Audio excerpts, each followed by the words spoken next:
Facts are facts. The truth about the Khazars, the so-called Jews, distinguishing between the Jew and Hebrews who are Israelites. By Benjamin H. Friedman, a Jewish man writes about the Jews. This is the cover of this book, the original. All right, so again, this is written by Benjamin Friedman, right? And this particular book is more like a letter or a statement he wanted to give to uh, Dr. David Goldstein, LLD. All right. Before we continue in that book, though, because he's going to reference this encyclopedia right here. So I wanted to read this first to you guys. We can have a background of what he's talking about. And this is actually the Jewish Encyclopedia from 1902. This is volume 6, right? And it starts with Chazars and ends with Dreyfus case. So these are all the people, all the so-called scholars and specialists that helped create this encyclopedia. And this is the editorial board. Okay, as you guys can see, all these people contribute to the encyclopedia. This ain't pseudo. These are people that know what they're talking about. We're going to go right to the first definition of this book, which again is Chazars. All right, the Jewish Encyclopedia again. All right, so what do we have here? First, Chazars. Let me zoom in. It's here the Chazars. The Chazars, huh? Who's the Chazars? A people of Turkish origin whose life and history are interwoven with the very beginnings of the history of the Jews of Russia. So who's the Jews of Russia? They're the Chazars, huh? The Chazars. Caesars, Chazars, or Khazars. The kingdom of the Chazars was firmly established in most of South Russia long before the foundation of the Russian monarchy by the Varangians in 855. Jews have lived on the shores of the Black and Caspian Seas since the first centuries of the Common Era. Historical evidence points to the region of the Ural as the home of the Chazars. Among the classical writers of the Middle Ages, they were known as the Chozars, Khazirs, or Akatsirs, and Akatirs, and in the Russian chronicles as Khawalises and Ugri Bialdyo. The Armenian writers of the 5th and following centuries furnish ample information concerning these people. Moses of Chorin refers to the invasion by the Khazars of Armenia and Iberia at the beginning of the 3rd century. The Chagan was the king of the north, the ruler of the Khazirs, and the queen was the Chaton. The Chazars first came to Armenia with the Basilians in 198. Though at first repulsed, they subsequently became important factors in Armenian history for a period of 800 years. Driven onward by the nomadic tribes of the steppes and by their own desire for plunder and revenge, they made frequent invasions into Armenia. The latter country was made the battleground in the long struggle between the Romans and the Persians. This struggle, which finally resulted in the loss by Armenia of her independence, paved the way for the political importance of the Chazars. The conquest of eastern Armenia by the Persians in the 4th century rendered the latter dangerous to the Chazars, who, for their own protection, formed an alliance with the Byzantines. This alliance was renewed from time to time until the final conquest of the Chazars by the Russians. Their first aid was rendered to the Byzantine Emperor Julian in 363. About 434, they were, for a time, tributary to Attila, Sidonius, Apollinaris relates that the Chazars followed the banners of Attila, and in 452 fought on the Catalonian fields in company with the Black Huns and Alans. All right, again, the Black Huns. Yeah, there was black so-called Huns. Yeah, so-called black. They are talking about dark complexion Huns. We've read that in the book Ancient and Modern Britons, in my Swarti Europe videos. Right? Yeah, the Black Huns. The Persian king Kobak, 488 to 531, undertook the construction of a line of forts through the pass between Durban and the Caucasus in order to guard against the invasion of the Khazars, Turks, and other warlike tribes. His son Khosrow Anushirvan built the wall of Derbent, repeatedly mentioned by the Oriental geographers and historians as Bab al-Abwab. In the second half of the 6th century, the Chazars moved westward. They established themselves in the territory bounded by the Sea of Azov, the Don and Lower Volga, the Caspian Sea, and the northern Caucasus. The Caucasian Goths, Tetrasites, were subjugated by the Chazars, probably about the 7th century. Early in that century, the kingdom of the Chazars had become powerful enough to enable the Chagan to send to the Byzantine emperor Heraclius an army of 40,000 men, by whose aid he conquered the Persians in 626-627. The Chazars had already occupied the northeastern part of the Black Sea region. According to the historian Moses Kalonkatashi, the Chazars, under their leader Jebu Chagan, called Sibol Chagan by the Greek writers, penetrated into Persian territory as early as the second campaign of Heraclius, on which they devastated Albania.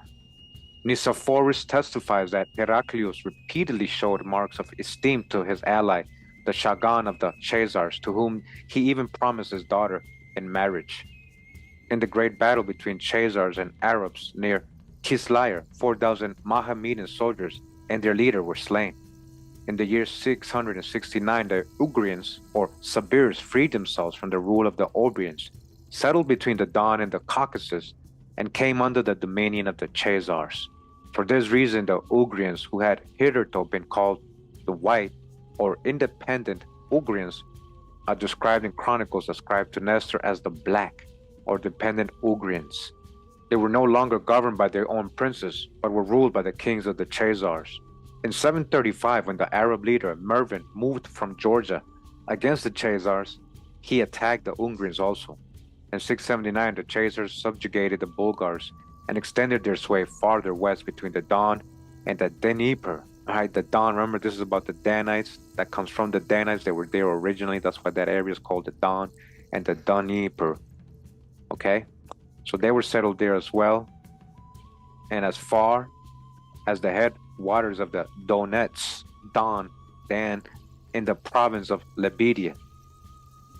It was probably about that time that the Chagan of the Chazars and his grandees, together with a large number of his heathen people, listen to this is the Jewish encyclopedia, heathen people, they're spilling the beans on themselves. Heathen people embraced the Jewish religion, embraced Judaism. According to a Harkavy, the conversion took place in 620, according to others in 740.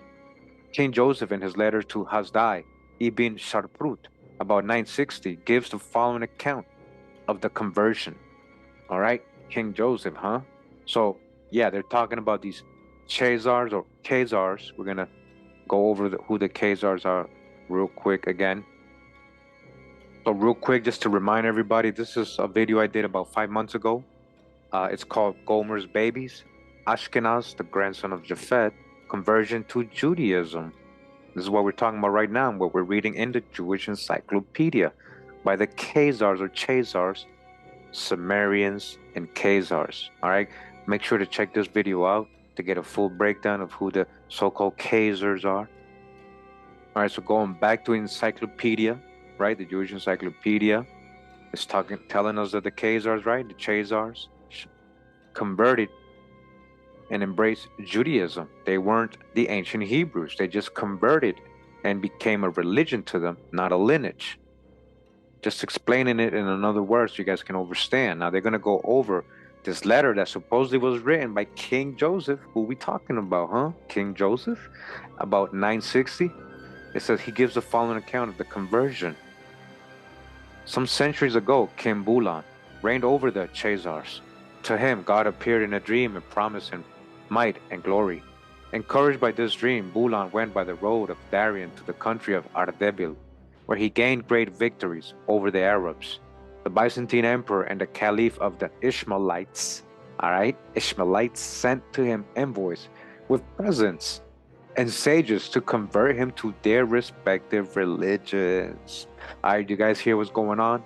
So at this time, Bulan was kind of like trying to end supposedly all the idolatry and stuff that was going on in his country. We're going to read. And just embrace, I don't think just for religious purposes or beliefs, but for having strategic connections with certain empires. He wanted to either convert his people and himself to Islam and be Muslims, or, Catholics, Christians, or Judaism. So, as we just read, we had the Ishmaelites, right? The sons of Ishmael, sent him gifts and stuff to try to make him go into their faith so they can be allied with him, so his people can embrace the Muslim faith.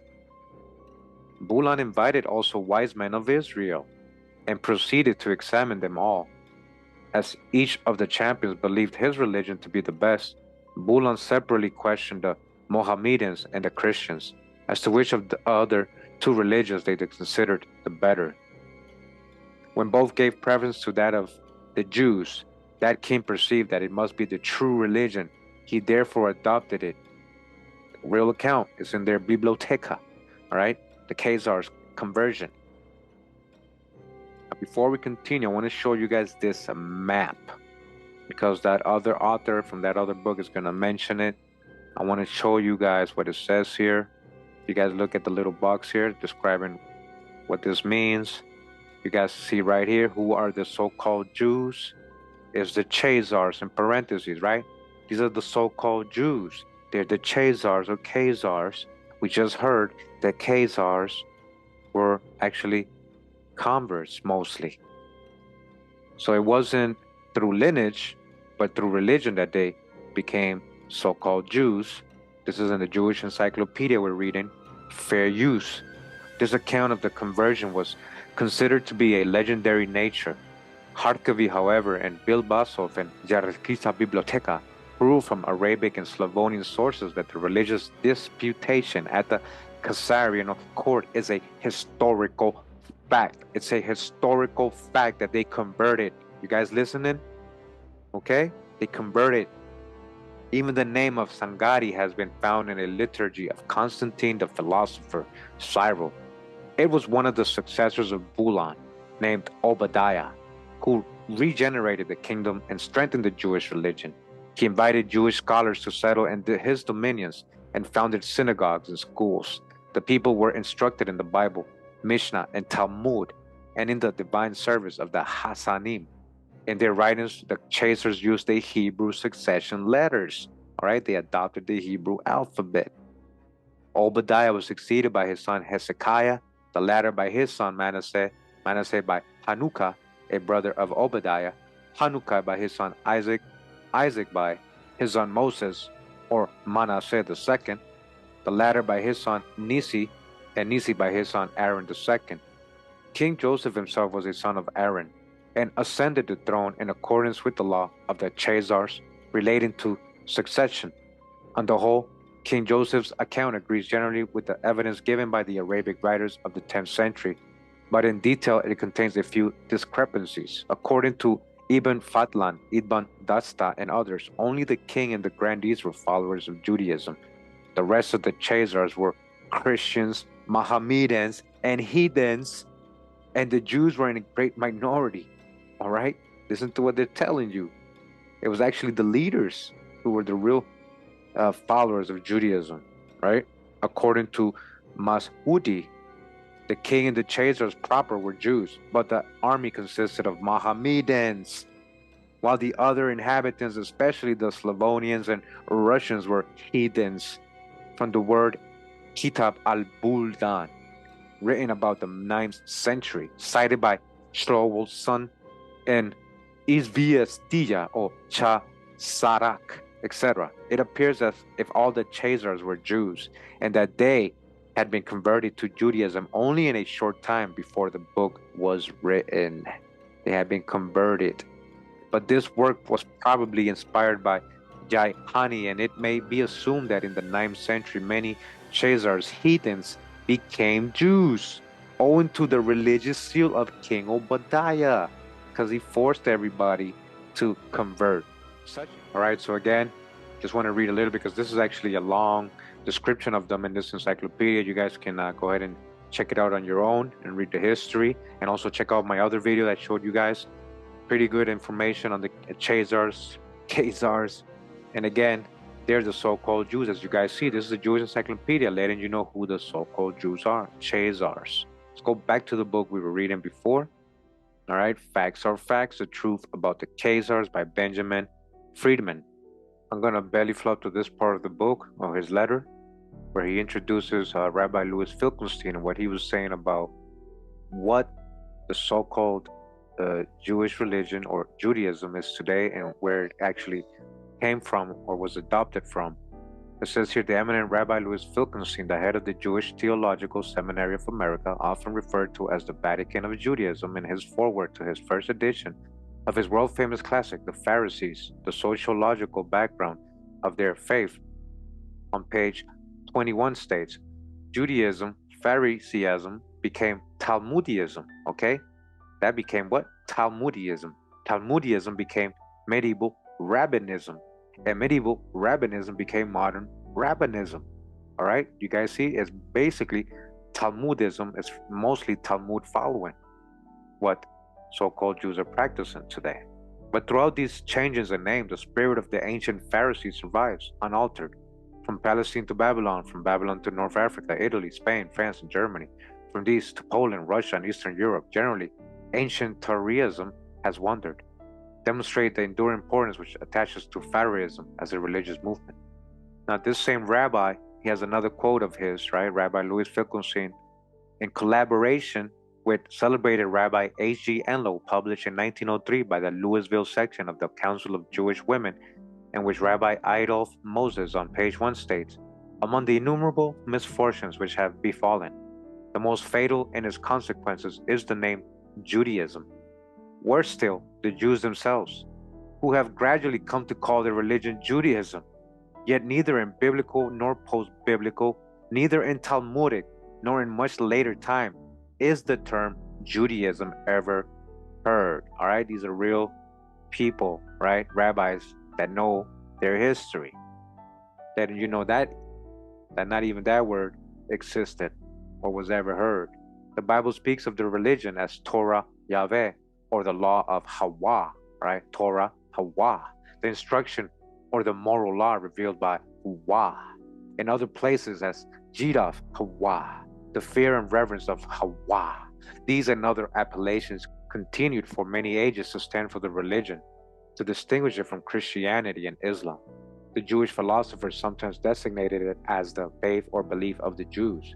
It was Flavius Josephus, Piso, aka Piso, writing for the instruction of Greeks and Romans, aka Paul the Apostle, right, who coined the term Judaism. Oh, how convenient that, right, the Pisos had something to do with that term, right, and it didn't exist before. You guys see the connections here, right? In order to pit it against Hellenism, create both sides, right, control each side. Let's make them fight against each other. Judaism versus Hellenism. By Hellenism was understood the civilization comprising language, poetry, religion, art, science, manners, customs, institutions, which had spread from Greece, all right? Its original home. Check out my series, The Gospels According to Piso. If you guys haven't checked that out, great series in reference to what they're talking about right here. The Christians eagerly seized upon the name. The Jews themselves, who intensely detested the traitor Josephus, refrained from reading his works. Hence, the term Judaism coined by Josephus remained absolutely unknown to them. It was only in comparatively recent times, after the Jews became familiar with modern Christian literature, that they began to name their religion Judaism. Okay? Now, he is quoting, again, a celebrated Rabbi Adolf Moses and Rabbi Louis Finkelstein. They're letting you know that the so-called Jews made that word up. Who were the so-called Jews? Remember what it say here? So-called Jews, Chazars. Who's the Chazars? They had converted to Judaism, the word they created. Basically, converts who follow the Talmud. This statement by the world's two leading authorities on this subject clearly establishes beyond any question or any doubt the so-called Judaism was not the name of any form of religious worship practiced in Judea in the time of Jesus, all right, so-called. The Flavius Josephus referred to in the above quotation lived in the 1st century, all right, Piso, I dodged the hijack on their chronologies. It was he who coined the word Judaism. It was all the Pisos, again, in the 1st century explicitly for the purpose recited clearly above, religious worship known and practiced today under the name of Judaism by so-called or self-styled Jews throughout the world was known and practiced in Judea in the time of Jesus under the name Pharisaism, all right? Pharisees, according to Rabbi Louis Finkelstein, head of the Jewish Theological Seminary of America, and all other most competent and qualified recognized authorities on the subject. The form of religious worship known as Pharisaism in Judea in the time of Jesus. Jesus was a religious practice based exclusively upon the Talmud. Upon the Talmud. The Talmud in the time of Jesus was the Magna Carta, the Declaration of Independence, the Constitution, and the Bill of Rights all rolled into one. All those who practice Pharisaism.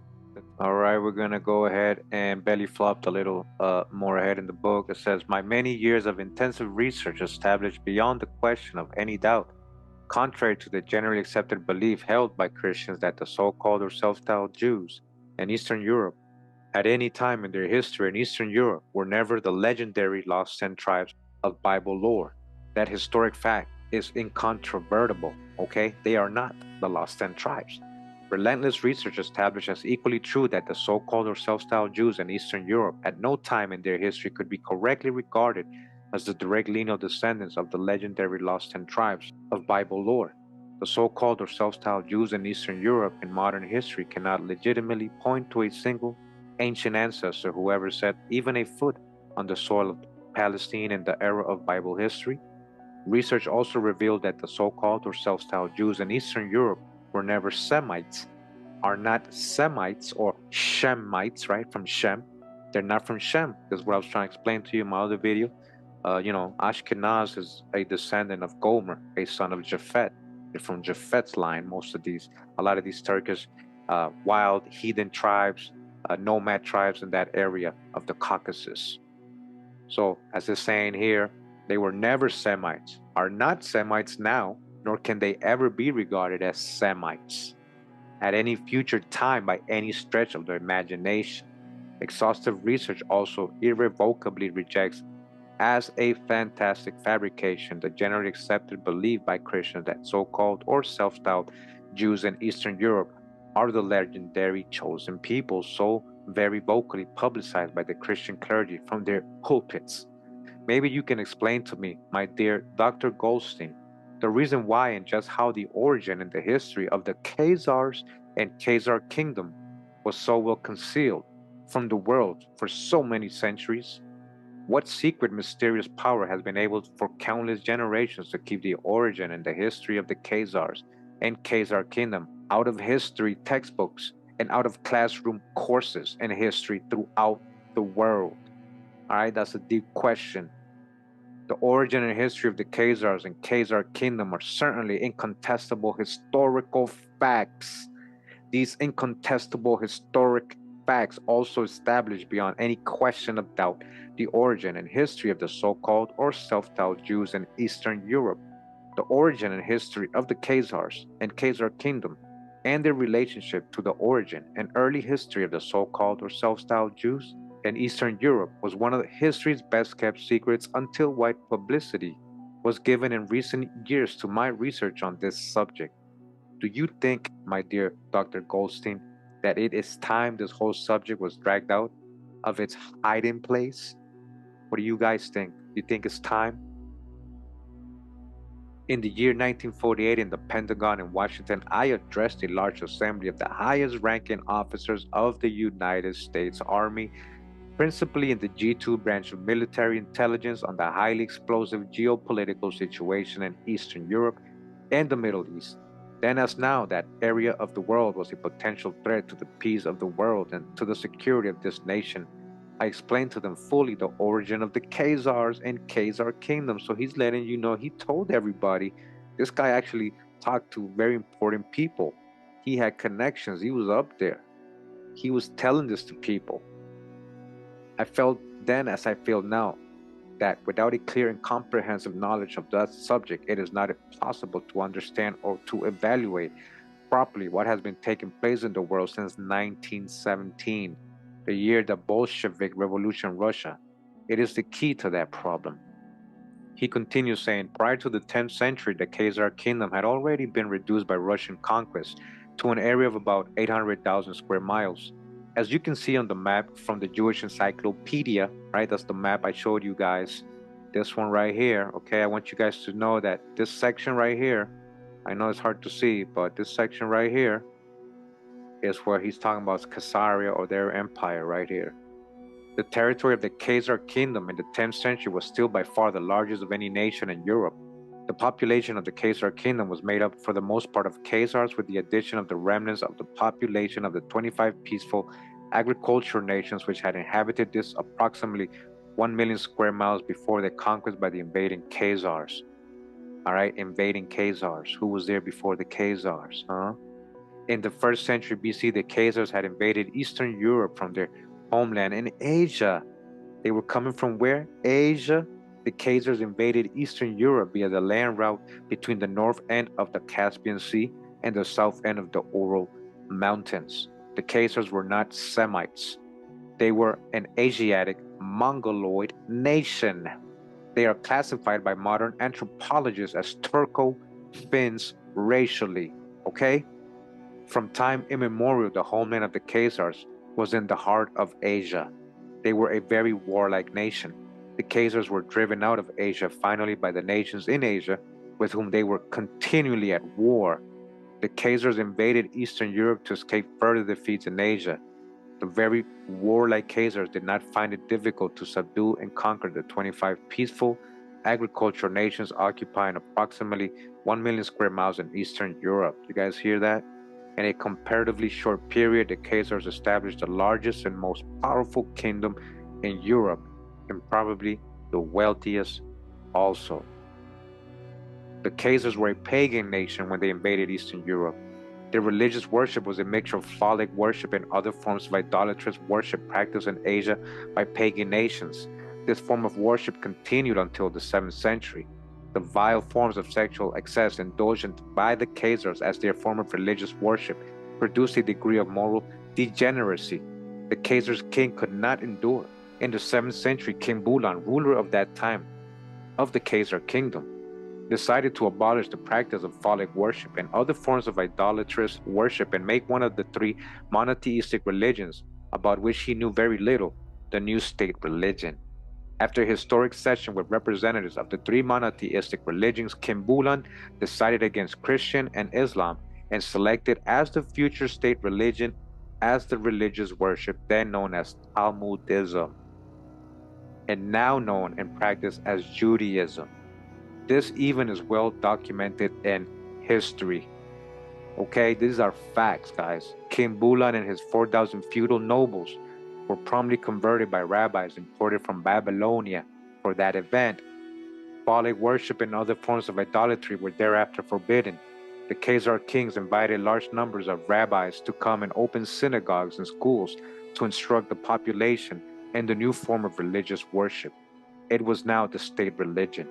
The converted Khazars were the first population of so-called or self-styled Jews in Eastern Europe.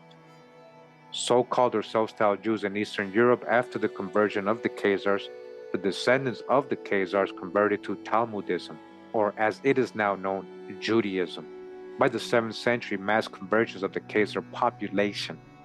After the conversion of King Bulan, none but a so-called or self-styled Jew could occupy the Khazar throne.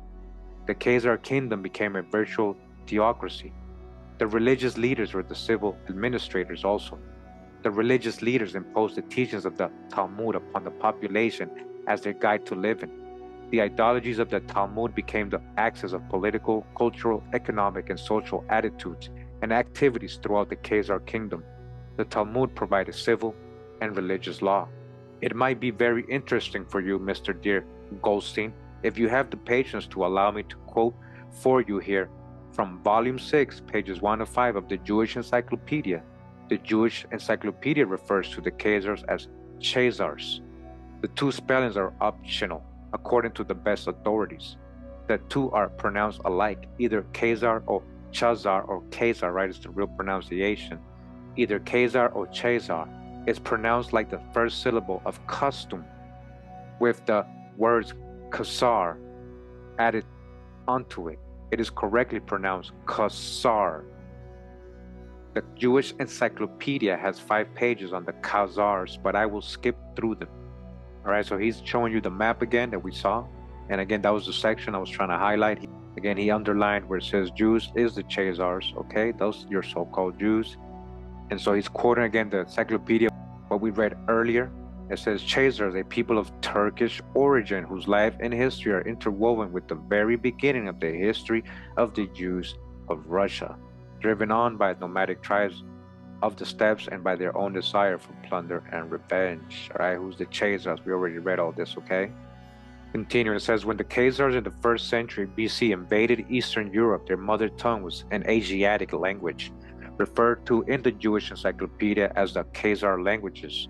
They were primitive Asiatic dialects without any alphabet or any written form. When King Bulan was converted in the 7th century, he decreed that the Hebrew characters he saw in the Talmud and other Hebrew documents was thereupon to become the alphabet for the Khazar language. The Hebrew characters were adopted to the phonetics of the spoken Khazar language. The Khazars adopted the characters of the so-called Hebrew language in order to provide a means for providing a written record of their speech. The adoption of the Hebrew characters had no racial, political, or religious implication, okay? It was just converts. The so-called or self-styled Jews throughout the world today of Eastern European origin make up at least 90% of the world's total present population of so-called or self-styled Jews. The conversion of King Bulan and the Khazar nation in the 7th century accomplished for Talmudism, or for Judaism, as Talmudism is called today, what the conversion of Constantine and the Western European nations accomplished for Christianity. All right, I'm going to go ahead and belly flop to this part of the book. It says, throughout the world, the Oxford English Dictionary is accepted as the most authoritative and authentic source for information on the origin, definition, and use of words in the English language. Authorities in all fields everywhere accept the Oxford English Dictionary brings out clearly the Judaist and Judaic are the correct forms for the proper and incorrect, misused and misleading Jews and Jewish. You will agree completely with the Oxford English Dictionary if you consider the matter carefully. Judaist and Judaic are correct. Jews and Jewish are incorrect. Jew and Jewish do not belong in the English language if the use of the correct words is of interest to the English-speaking peoples. The so-called or self-styled Jews cannot truthfully describe themselves as Jews because they are not in any sense Judeans. All right, that's a deep one, and that's the truth. It was actually Jude, J-U-D-E, right? German Jude. That was people from the tribe of Judah, or from Judea, the city of Judea, Judeans, or the tribe of Judah, Judeans. They can correctly identify themselves by their religious belief if they so wish by identifying themselves as Judaist. A Judaist is a person who professes so-called Judaism as his religious belief, according to the Oxford English Dictionary. The origin of Jew has not its roots in Judaism as explained. The adjective form of Judaism is Judaic. Jewish as an adjective is just as incorrect as Jew is as a noun. Jewish has no reason to exist, okay? That's from the Oxford Dictionary. Well-planned and well-financed publicity by so-called or self-styled Jews in English-speaking countries in the 18th, 19th, and 20th centuries created a wide acceptance and use for Jewish Jewish is being used today in many ways that are no less fantastic and grotesque than incorrect and inaccurate. All right, it has no reason to exist. All right, so that was this book, Facts Are Facts: The Truth About the Khazars by Benjamin Friedman. There's a lot of information I skipped over if you guys are interested in reading it yourself. So they just made a reference of the word Jew and Judean. We go over it in this video right here. I want to make sure you guys go ahead and watch this one right here. It's called Identity Crisis, Ancient Hebrews, A Brief History of the Terms for Jew, 1980 Almanac. All right. And as you guys can read the bubble, you know, that's Israeli founding father son Mike Pellet. He's saying it in an interview in this video. Make sure to check it out. I have both video links at the end of this video. It's going to pop up for you so you can click on it. I'll also put the links in the description of the video so you guys can access these videos. Make sure to follow up if you haven't watched these videos after this video is done. And so this was another quick video. I didn't want to get too detailed because you know what happens when you talk about Khazars in the YouTube world. All of a sudden, you know, channels don't exist and they get canceled and all that, right? So we're just trying to keep it simple and factual. And we're going to leave it at that. Thanks for tuning in once again, guys. Much love and respect. Pura vida, mi gente. Awa.